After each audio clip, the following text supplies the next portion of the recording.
సమాంతర భారత్ టీవీని సబ్స్క్రైబ్ చేసుకోండి మరిన్ని అప్డేట్స్ కోసం పక్కనున్న గంట నొక్కండి। समांतर भारत टीवी को स्वागत। मैं वरुण कुमार। आज हमारे साथ महादेव मूल भारत हमारे साथ हैं। आज उनके साथ गुफ्तगू करेंगे। माधव जी जय भीम। जय भीम। आपका परिचय दीजिए। आप बिदर से आए, कर्नाटक से, और हमारे समांतर भारत टीवी के जितने भी ऑडियंस है उनके लिए आपका परिचय दीजिए। पहला तो मैं समांतरा भारत टीवी के चैनल पर मुझे बात करने का मौका दिया, इसलिए बहुत बहुत आभारी हूँ। मेरा नाम महादेव कांबळे है, लेकिन मैं बी श्याम सुंदर जी के मूवमेंट से जुड़ने के बाद मेरा सरनेम मूल भारती रख लिया है। मैं बीदर डिस्ट्रिक्ट के एक एजुकेशन डिपार्टमेंट में काम करता हूँ, लेकिन 2007 से जब से मुझे नौकरी लगी है तब से मैं फुले अम्बेडकरी आंदोलन को आगे बढ़ाने में मैं लगातार काम कर रहा हूँ। जो बाबा साहब अम्बेडकर के बाद कांसीराम साहब और बी श्याम सुंदर साहब जिन्होंने इस भारत देश में मूवमेंट चलाने के लिए बहुत सारा योगदान दिया, उसी संगठन से जुड़ के मैं काम कर रहा हूँ सर। अच्छा, आपके पास बिदर में 10 जनवरी 2021 में आप बी श्याम सुंदर जी का जन्मदिन का एक कन्वेंशन लगाया उधर, ऑल इंडिया कन्वेंशन आप जो लगाए।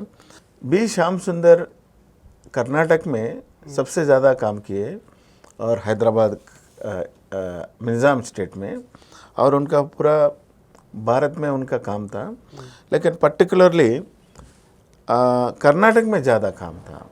आप कैसा प्रेरणा लिए आप श्याम सुंदर जी का, जो आज के पीढ़ी को ज़्यादा तक लोगों में श्याम सुंदर जी अभी नहीं रहे, लेकिन फिर से आप उनका मीटिंग लेके पूरा दुनिया से, भारत देश से पूरा ऑल इंडिया नेशनल कन्वेंशन लगा के उधर आप बहुत बड़ा मीटिंग लगाए, तो उसका प्रेरणा कैसा मिला आपको? जी हाँ, जैसे मुझे नौकरी लगी तब से मैं बामसेप के अंदर काम कर रहा था। अच्छा, बामसेप से जुड़ा रहा था। जो स्पेशली बीएसपी के अंदर जो बामसेप काम करती थी उसके तहत मैं जुड़ा था। तब मैं बामसेप के बड़े बड़े मीटिंग लिया करता था। उस मीटिंग में एक कार्यकर्ता ने मुझे बी श्याम सुंदर जी का किताब दिया था। अच्छा, वो 2011 में दिया था, लेकिन उतना मैं उसके तरफ मेरा ध्यान नहीं गया। अच्छा, जब फिर बामसेप में जितने भी सारे बामसेप अलग अलग गुट में काम कर रहे थे, तब मुझे वो पता चला कि अलग अलग गुट में काम कर रहे हैं फुले अम्बेडकरी आंदोलन को बढ़ाने के लिए। अच्छा, जो 1956 के बाद बाबा साहब जाने के बाद जो बामसेप ये काम कर रही थी कि बाबा साहब का सपना पूरा करने के लिए वो काम कर रही थी, लेकिन अलग अलग गुटों में जब काम कर रहे हैं तब मुझे पता चला कि ये अलग अलग गुटों में काम कर रहे हैं। तो मैं सारे गुटों के साथ संपर्क में रहकर उनके साथ काम कर कर देखा है कि ये जो काम है ये काम बहुत बड़ा काम रहने की वजह से मुझे ये सब सारे महापुरुषों के बारे में समझने के लिए एक सीखने के लिए मिला उसमें। अच्छा, अच्छा। तो उस समय में क्या हुआ है, जब हमारे गुलबर्गा अच्छा से मल्लिकार्जुन खड़गे जो है वो पार्लियामेंट में अपोजिशन लीडर थे। जब वो संविधान 26 नवंबर संविधान दिन के अवसर पर पार्लियामेंट में बहस चल रही थी, तो उस समय में राजनाथ सिंह होम मिनिस्टर थे, शायद होम मिनिस्टर क्या तो थे, राजनाथ सिंह। हाँ, राजनाथ सिंह। उसने एक बात कही थी पार्लियामेंट में अंदर। वो कहा था कि जितने दुख तकलीफ सहने के बाद भी बाबा साहब इस देश छोड़कर नहीं जातो, ऐसा कभी नहीं कहा, तो आज के लोग क्यों कह रहे हैं, ऐसा उन्होंने सवाल उठाता है राजनाथ सिंह ने। तो अपोजिशन लीडर मल्लिकार्जुन खड़गे थे, उसको काउंटर करते हुए उसने कहा कि बाबा साहब तो मूल भारतीय थे, वो मूल भारतीय थे, आप बाहर से आए हुए लोग हैं। ऐसा वो बीजेपी के एक बड़े गद्दार नेता को पार्लियामेंट में कहा। अच्छा। तो तब मुझे अजब लगा, शौक लगा कि हमारे समाज में मूल निवासी नाम के ऊपर बहुत सारे वामसेप के लोग काम कर रहे थे। तो मल्लिकार्जुन खड़गे मूल निवासी शब्द ना यूज करके मूल भारतीय शब्द यूज किया उसने। किया ना। तो मूल भारतीय शब्द यूज करने के बाद मैं उसको जरा गौर से देखा। तो वो जब मुझे किताब दिया था जिस आदमी ने, उसने बताया था कि भीमसेना का एक बायलाज भी है। अच्छा। उसने भीमसेना का बायलाज भी मुझे दिया था। वो भीमसेना बायलाज के अंदर वो मूल भारतीय वर्ड है। वर्ड है। तो पता चला कि मल्लिकार्जुन खड़गे बी श्याम सुंदर का भी एक चला रहा, फॉलोअर थे हम। फॉलोअर था उस टाइम पे। बाद में वो चले गए, लेकिन वो फॉलोअर थे। हाँ। तो मुझे लगा कि मूल भारतीय जो वर्ड हमारे देश के बड़े संसद पार्लियामेंट के अंदर बोल सकते हैं, तो हम समाज के अंदर भी ये बात बोल सकते हैं। तो क्योंकि ये जो मूल भारत शब्द है, दुश्मन को एक डराने वाला एक शब्द है, मतलब दुश्मन को काउंटर करने वाला शब्द रहा है। ये कि आज जो कि सारे वामसेप के लोग उसी सिद्धांत पे काम कर रहे हैं। तो उससे तो मुझे लगा वो बी श्याम सुंदर जी के, और मुझे थोड़ा ध्यान जाने के बाद फिर उनका पढ़ने का और लिटरेचर कलेक्ट करने का अच्छा। अच्छा। मेरे ध्यान गया। और उसी के तहत ये 10 जनवरी को हमने बड़ा नेशनल लेवल का एक कार्यक्रम रखा। उसमें सारे वामसेप के लोग, सारे सोशल ऑर्गेनाइजेशन के लोग, नेशनल लेवल के लोग आए थे उसमें। सब लोग आए थे। सर। और हमारे हैदराबाद से भी बहुत लोग आए। हाँ, सारे। बहुत बड़ा मीटिंग आप लिए। हाँ। तो श्याम सुंदर, बी श्याम सुंदर का काम जो है पूरा भारत में था, और पर्टिकुलरली कर्नाटक में ज़्यादा काम था। जी। हैदराबाद स्टेट का जो निज़ाम स्टेट है, तो उसमें आपको वहाँ से संसद भी थे उन्होंने, और पार्लियामेंट को भी उन्होंने वहाँ से ही उन्होंने कंटेस्ट किया था। और ये जानकारी जो हासिल होना था अभी पूरा नहीं हुआ उनका। यस। तो इसके बारे में कुछ उधर आप अभी श्रेयस्कर जी जो भी उन्होंने कलेक्ट किए, और नरसिंह राव, ये दोनों से कुछ भी मिला वो पूरा पब्लिश हो गया। और भी लोगों के पास बहुत जानकारी है। परसों तुम्हारे मीटिंग में जो पुराने लोग हैं, श्याम सुंदर जी को जानते हैं, वो तो अपने अपने किस्से बतला रहे थे। तो ये पूरा रिकॉर्डेड है क्या कुछ? और जी सर, मैं जब से बी श्याम सुंदर जी का लिटरेचर कलेक्ट करने में जुड़ा हूँ, तो तब मुझे चला कि बी श्याम सुंदर साहब बिफोर इंडिपेंडेंट तो हैदराबाद के जो पुराना एरिया था, जिसमें तेलंगाना आता है, मराठवाड़ा आता है और हैदराबाद कर्नाटक, 16 जिले उस टाइम के।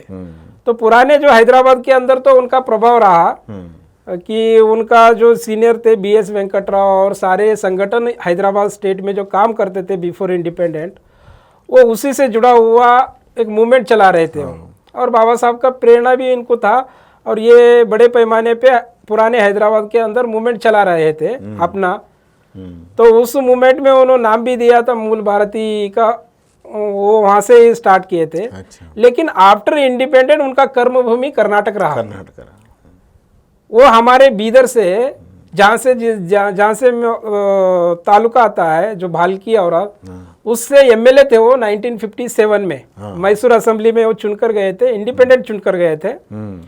तो आज भी उनके साथी लोग वहाँ पे मिलते हैं और बताते हैं कि वो सारा रिकॉर्डेड जो कुछ बातें हैं वो मिले हैं, कुछ अनरिकॉर्डेड है।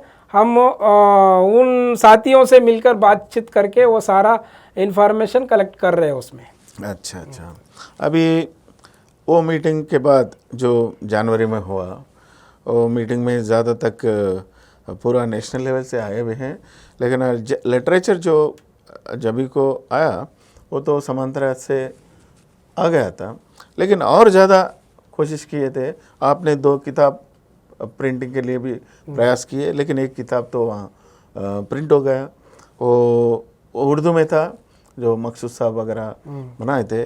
फिर और एक किताब भी है, वो पार्लियामेंट असेंबली में उनका जो भाषण है उसका भी एक अलग से किताब है। उसका कहाँ तक है? वो जो किताब है, हम उस 10 जनवरी को 2 किताब रिलीज करने का प्रयास किया था, क्योंकि जो लिटरेचर बी श्याम सुंदर जी का था वो पूरा बैठा हुआ था, मतलब हेड हुआ था। जो एच श्रेयस्कर और आपके समांतरा पब्लिकेशन के ओर से जो जितने भी लिटरेचर आप लोगों ने रखा है वही आधार है आज हमें बी श्याम सुंदर का मूवमेंट को समझने के लिए, उनके मूवमेंट को जानने के लिए जो समांतरा पब्लिकेशन जो लाया है सामने, वही लिटरेचर आज आधार है कि मूल भारतीय समाज को वो बी श्याम सुंदर का लिटरेचर क्या था, उनका सिद्धांत क्या था, उनका आइडियोलॉजी क्या था, वो समांतरा भारत के पब्लिकेशन से और से बाहर आया। लेकिन वो इंग्लिश, तेलुगु और उर्दू में रहने की वजह से हमारे कर्नाटक के लोगों को वो पढ़ने के लिए नहीं मिल रहा था। तो हमने सोचा कि बी श्याम सुंदर की जयंती के ओर से वो जो 112वीं जयंती थी, उसके जयंती में मिनिमम 2 किताब तो रिलीज करना है, ऐसा हमने सोचा था। लेकिन वो एक किताब कर पाए, एक किताब का और एक किताब का डीटीपी हुआ, वो उत्तम संसदीय पटो बल्कि वो कर्नाटक गवर्नमेंट से छपा हुआ किताब है। वो पूरा डीटीपी हुआ है, लेकिन उसको परमिशन के लिए एक दिक्कत, टेक्निकल प्रॉब्लम की वजह से उस दिन रिलीज नहीं कर पाए। लेकिन आने वाले कुछ दिनों में उसको भी रिलीज हम करेंगे सर, परमिशन लेके कर देंगे। बी श्याम सुंदर का जन्म शताब्दी उत्सव 2009 में हम बनाए थे हैदराबाद में। फिर उस दिन हम 5 किताब हम प्रिंट करें, उसमें तेलुगु और इंग्लिश है, उर्दू उसके बाद प्रिंट करें, और भी थोड़े किताब उर्दू में है। लेकिन पूरे उनका लिटरेचर और आना बाकी है। आपके पास और कुछ लोगों से कुछ जानकारी मिला क्या? वही सर, आज अब हम बी श्याम सुंदर जी के लिटरेचर को लेकर, क्योंकि अगर मूवमेंट चलना है तो लिटरेचर के आधार पे ही चलता है, क्योंकि उनका जो आइडियोलॉजी है उस लिटरेचर में अंदर रहता है। तो उसी के सिलसिले में मैं गया था, गए हफ्ते लखनऊ गया था। अच्छा, नहीं उससे पहले, लेकिन मैं कर्नाटक के अंदर जो है वो कुछ किताबें गुलबर्गा के अंदर कुछ साथियों ने वहाँ पे छापा है, और कुछ साथी जो है परभनी और औरंगाबाद और अपना नांदेड़ में उसका लिटरेचर है, लेकिन उसको जाकर कलेक्ट करना चाहिए। वो प्रयत्न मैं कर रहा हूँ, वो प्रयास मैं कर रहा हूँ सर, कि वो औरंगाबाद, परभनी और नांदेड़ जो मराठवाड़ा के एरिया का है, क्योंकि उधर भी बहुत काम किया। और बी श्याम सुंदर के कुछ साथी एमएलए भी थे उधर, तो वो लोग उधर लिटरेचर छाप के रखा है। तो वहाँ पे जाके वो कलेक्ट करना है सर। अच्छा ठीक है। ये जो जन्म श्याम सुंदर जी का जो मीटिंग हुआ नेशनल कन्वेंशन, उसके बाद रिव्यू मीटिंग भी हुआ जी, वो 14 फरवरी में मीटिंग हुआ था। उस दिन भी थोड़ा सा जानकारी मिला है, और जो भी काम करे बिदर में ये मीटिंग के लिए नेशनल कन्वेंशन में, वो लोग सारे लोग उसका भी जानकारी दिए हैं। उसके बाद आप लखनऊ गए जी, जो आपके पास जो भी जानकारी था वो लेकर आप लखनऊ गए थे। लखनऊ जाने का मकसद क्या था, और लखनऊ जाने के बाद आप बी श्याम सुंदर के बारे में कुछ इन्फॉर्मेशन आपको मिला क्या? जी हाँ सर, वो जब 10 जनवरी का जो प्रोग्राम हुआ नेशनल कन्वेंशन, उसमें बड़े बड़े विद्वान लोग आए थे। वो कार्यक्रम होने के बाद, वो कार्यक्रम के लिए हम 1 महीना से 1-1.5 महीना से प्रयास कर रहे थे। उसमें मेरे साथी जो है कुछ एम्प्लॉय लोग थे, और ख़ास तौर पर अशोक माड़गे और सुरेश टाड़े, सुनील कुमार डोले, और अपने हैदराबाद तेलंगाना से वैजनाथ साहब थे। ऐसे बहुत सारे साथी मिलकर, हम लोग मिलकर 1 महीने के अंदर वो प्रोग्राम चेकआउट करके अच्छा प्रोग्राम बनाया था हमने। तो उसका रिव्यू मीटिंग है जो है 14 फरवरी को हमने लगाया था सर। तो उस रिव्यू मीटिंग में बहुत सारे बातें सुनने के लिए मिले वहाँ पे। उस कार्यक्रम के जो क्या खामियां क्या थे उसके बारे में भी हमने उसमें एनालिसिस डिस्कशन हुआ। फिर आगे उसका फ्यूचर प्लान क्या करना है उसके बारे में भी हम लोगों ने वहाँ पे डिस्कस किया। तो वो फ्यूचर प्लानिंग के बारे में जब रिव्यू मीटिंग में हुआ, उसके बाद हमें लगा कि बी श्याम सुंदर जी का लिटरेचर और बड़े पैमाने पे जितना मिल सके उतना हम कलेक्ट करना चाहिए। अच्छा। तो उसी उद्देश्य को लेकर मैंने, जब दादा साहब कांसीराम का जयंती उत्सव था 15 मार्च को लखनऊ में, वो मुझे वहाँ पे जो पूर्व सांसद सावित्रीबाई फुले है बहराइच से है, अच्छा, और अक्षयवरनाथ कनौजिया जी है। हम्म। तो नमो बुद्धाय जन सेवा समिति के सर्वे सर्वा है, अच्छा उन्होंने मुझे इनवाइट किया था उस जयंती उत्सव के लिए। अच्छा। तो हमने तो ये प्लान कर रहे थे कि बी श्याम सुंदर का लिटरेचर कलेक्ट करने के लिए। तो 12 और 13 अक्टूबर 1968 को बी श्याम सुंदर जी के अध्यक्षता में वहाँ पे 2 दिन का सम्मेलन हुआ था लखनऊ में। लखनऊ में हुआ था वो। वहाँ पे एक जो नवाबों का ये था महल। अच्छा। नवाब का महल था, उस महल के अंदर वो प्रोग्राम हुआ था। नवाब लोग उधर करते थे वो। तो वहाँ उस सम्मेलन में बहुत सारे लोग आए थे। पेरियार भी आए थे। पेरियार भी बहुत सारे लोग आए थे। तो एक तो मकसद सावित्रीबाई फुले के जयंती के अंदर शामिल होने का था, दूसरा बी श्याम सुंदर जी का लिटरेचर लाने के लिए। मैंने 2 मकसद के लिए गया था वहाँ पे। अच्छा। तो वहाँ पे हुआ क्या सर, 1968 का जो प्रोग्राम हुआ वहाँ पे, तो बहुत बड़े पैमाने पे हुआ था। अच्छा। इसके बारे में मुझे वहाँ पे जो इलियास आजमी है, वो बसपा से 2 बार सांसद रहे। अच्छा। तो उन्होंने मुझे वहाँ पे उस कार्यक्रम के बारे में बहुत सारी जानकारी दी। लेकिन दुख की बात है, उनका मैं आधे घंटे का रिकॉर्ड लिया सर। वो रिकॉर्ड जरा मोबाइल में वो डिलीट हो गया है। तो आधे घंटे का रिकॉर्ड में 1968 का जो 2 दिन का सम्मेलन हुआ था उसका पूरा इन्फॉर्मेशन वो इलियास आजमी साहब ने मुझे दिया था। अच्छा अच्छा। उसमें बताया था कि डॉक्टर फरीदी के देखरेख में वो प्रोग्राम हुआ है। वो पहली ऐसी सम्मेलन थे कि उसमें SC ST OBC को इकट्ठा लाकर इस देश के हुक्मरान बनाने के लिए वहाँ पे 2 दिन का चिंतन मंथन हुआ। और उसमें के बाद का बहुत बड़ा मीटिंग है ये। हाँ, बहुत बड़ा था, क्योंकि उसमें और वो ब्रॉड था सर। उसमें पेरियार भी थे। वही वो बहुत क्योंकि एक कास्ट के लोग नहीं थे वहाँ पे। डॉक्टर फरीदी ने ये किया कि बाबा साहब के जो फॉलोअर्स है उन लोगों को बुलाया वहाँ पे। रिपब्लिकन पार्टी ने बहुत बड़ा योगदान था वो मीटिंग के लिए। यस, नहीं, वो पूरे जितने भी लोग थे रिपब्लिकन पार्टी के लोग ही थे। अच्छा। तो वहाँ पे वो इलियास आजमी बताया कि सारे रिपब्लिकन पार्टी के लोगों को बुलाया था। उसमें संघ प्रिय गौतम भी थे, बहुत सारे नामा उन्होंने बोले हैं, भी थे होंगे, सारे थे। और बिंदेश्वरी श्री प्रसाद जो बीपी मंडल, और दूसरा अधिवेशन बीपी मंडल के अध्यक्षता में हुआ इलाहाबाद में। पहला अध्यक्षता बी श्याम सुंदर के नेतृत्व में हुआ, दूसरा जो हुआ बीपी मंडल के नेतृत्व में हुआ। वही कार्यक्रम इलाहाबाद में अगले साल हुआ था। अच्छा। तो वो सारा जो जानकारी है इलियास आजमी ने मुझे दिया था। तो उसमें उन्होंने कहा कि पहली बार मुसलमान और बैकवर्ड और जो SC के लोग हैं एक ही थाली में बैठकर खाना खाए थे। ये पहला बार ऐसा प्रयास हुआ देश के अंदर आफ्टर बाबा साहब के बाद। तो उस प्रेरणा से वो बहुत सारा इंफॉर्मेशन वहाँ पे उन्होंने दिया था सर। मिला बहुत सारा क्या बोलते हैं आप, सारा इंफॉर्मेशन मौखिक मिला। लेकिन प्रिंटेड इंफॉर्मेशन उसने कहा कि एक तो मजलिस के ऑफिस में रहेगा, तो वहाँ से कुछ लोग दिल्ली को लेके गए वो लिटरेचर।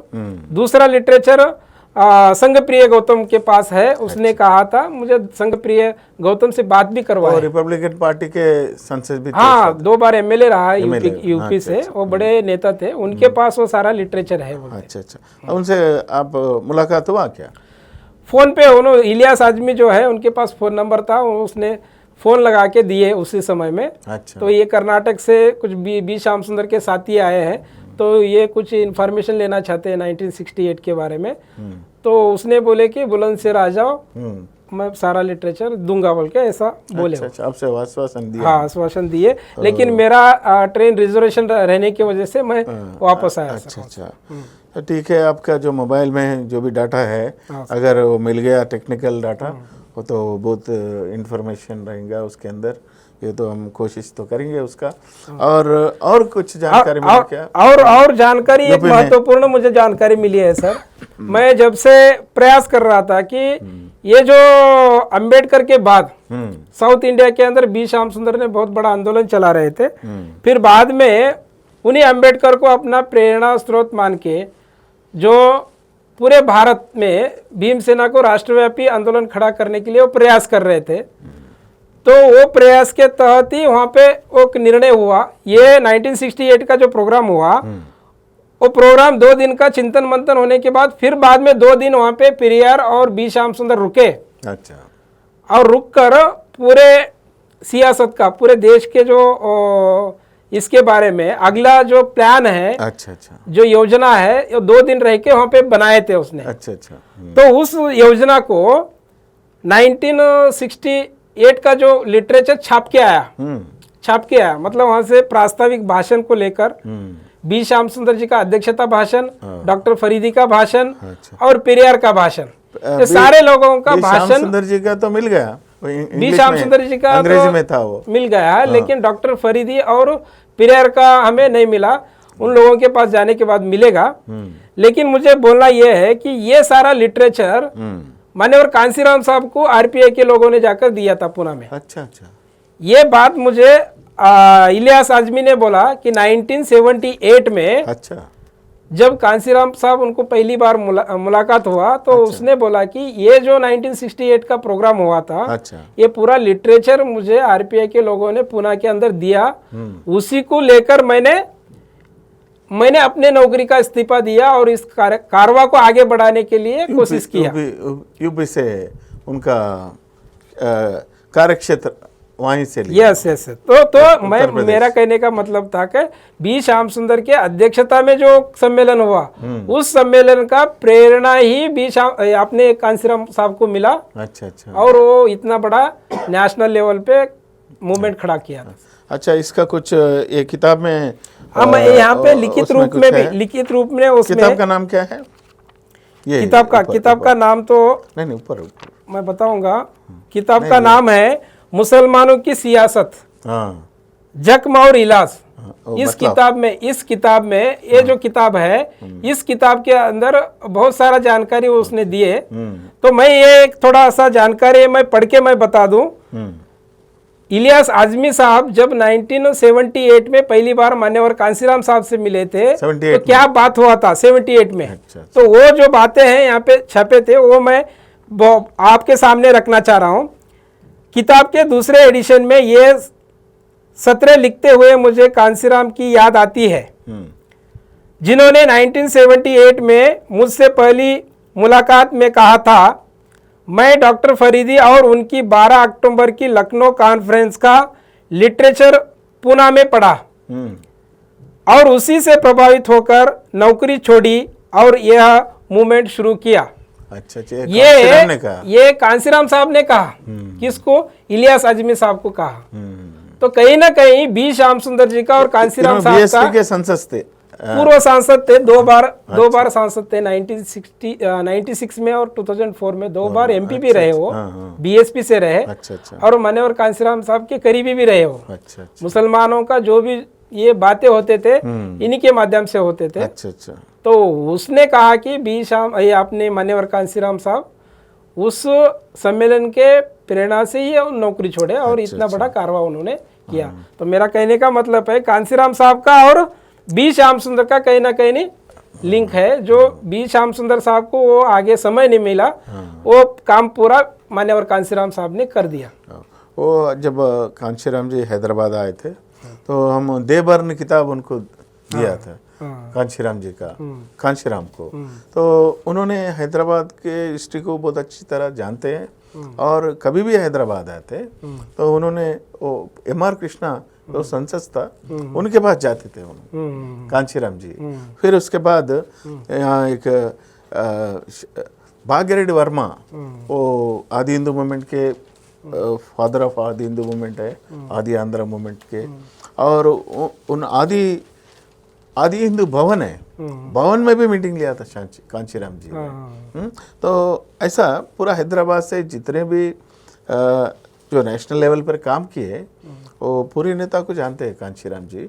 और आप और नया एक इन्फॉर्मेशन आप दिया है, तो इसका भी आगे चलकर वही इस पे मैंने इलियास आजमी अपने इंटरव्यू में पूछा था यही कि डॉक्टर फरीदी और बी श्याम सुंदर को बहुजन मूवमेंट में उनको महापुरुष की लिस्ट में नहीं बनाया गया क्यों? इसका जवाब भी बहुत अच्छी तरह से वो अपने इंटरव्यू में दिया है। अच्छा। ये वो क्यों क्या इसके बारे में बहुत अच्छा इंटरव्यू में वो उन्होंने बोले हैं। डॉक्टर फरीदी को अपना महापुरुष मानते थे मान्यवर कांशीराम साहब, और बहुत दिन तक अपना फोटो भी रखते थे। अच्छा अच्छा। ये बी श्याम सुंदर जी के बारे में भी उन्होंने जिक्र किया उसमें अच्छा, कैसा।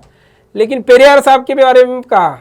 आज जो बहुजन समाज पार्टी के माध्यम से 4 बार बहन जी मुख्यमंत्री बनी, और वहाँ पे जो अंबेडकर पार्क जो बने, अंबेडकर पार्क और प्रेरणा स्थल जो बने, उस प्रेरणा स्थल में अपने पेरियार साहब का वहाँ पे मूर्ति नहीं है। कहीं ना कहीं ये मनुवादियों से थोड़ा समझौता होने की वजह से अपने महापुरुषों का वहाँ पे कुछ लिटरेचर को दबाया गया।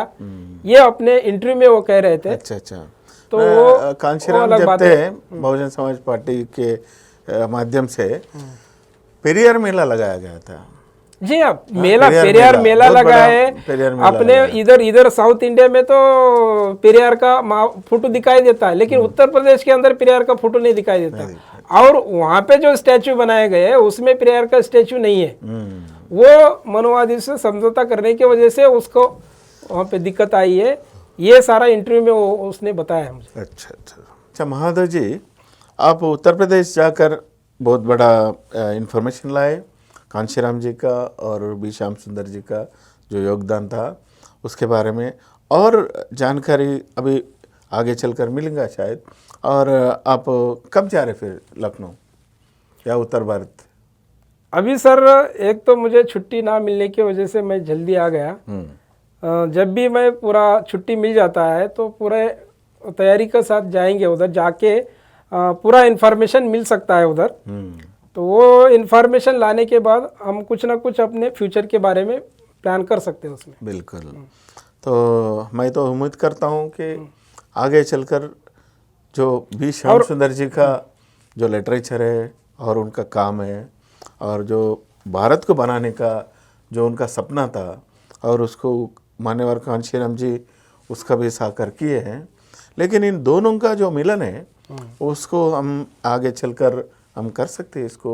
मैं भी बहुत बार यही बात कह रहा था, जबकि शताब्दी उत्सव में भी मैं बोला, और बेंगलुरु में भी वीटी राजशेखर जी आए थे, वो जन्म शताब्दी उत्सव वहाँ भी बनाए थे। पूरे जितने भी दलित संघर्ष समिति के थे सब लोग आए उधर। मैं वहाँ भी बतलाया था जो बाबा साहेब और कांशीराम के बीच में बी श्याम सुंदर का काम था और उनका जो कारवां था, उसको अगर हम जोड़े गए तो हमारा मूवमेंट जो फूले से अगर स्टार्ट करें, फूले, साहू महाराज, पेरियार वगैरह, फिर उसके बाद श्याम सुंदर जी और मान्यवर कांशीराम और आज तक का, ये मूवमेंट को हम जोड़ना है और इसमें जो गैप है उसको फिलअप करना है। और बी श्याम सुंदर एक बहुत बड़े विद्वान भी थे, उन्होंने 8 भाषा जानते हैं और भारत के बहुत भाषा है और पारसी, फ्रांस वगैरह भी जानते हैं। और उनका जो भी लिटरेचर है पूरा उर्दू में ज़्यादा है, उसको लाने का प्रयास करेंगे। और दूसरा जानकारी जो भी है उसको भी हम जल्दी से जल्द आपके माध्यम से भी पूरा करेंगे। और नेक्स्ट फ्यूचर प्रोग्राम क्या है आपका? वही मैं जो सर मुझे 10-12 साल का 12 या 15 साल का मुझे अनुभव है कि फुले अम्बेडकरी आंदोलन को आगे बढ़ाने में मैं बहुत सारा एक ज्ञान इसमें मूवमेंट के माध्यम से मुझे मिला।